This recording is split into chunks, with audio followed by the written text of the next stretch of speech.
కృష్ణా నదిలో ఇక్కడే పడవ పడవ ఇరుక్కుపోయిన ప్రదేశం ఇది. ఇది మనకి చూస్తుంది కనకదుర్గ గుడి గురించి. ఇది ఎన్నో కాలం నేను చూడలేదు. ఇక్కడే పడవ ఇరుక్కుపోయింది. పడవలో ఇరుక్కుపోయింది కదా. కృష్ణా నది ఫ్లోడింగ్ కి కొట్టుకొచ్చిన పడవలు ఇక్కడ ఇరుక్కుపోయినాయి అన్నమాట.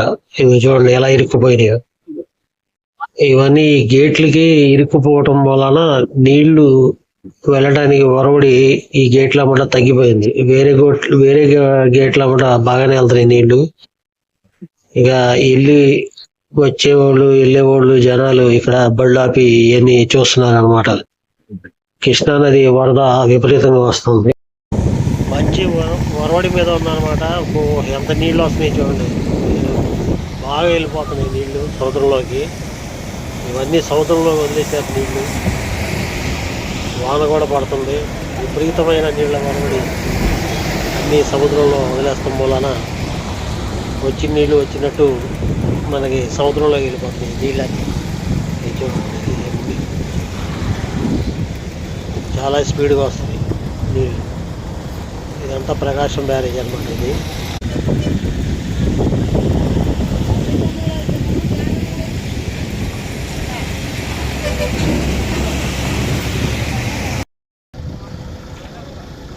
వీళ్ళందరూ కృష్ణా నదిలో వేట చేసుకొని జీవనం సాగించే మత్స్యకారులు అనమాట.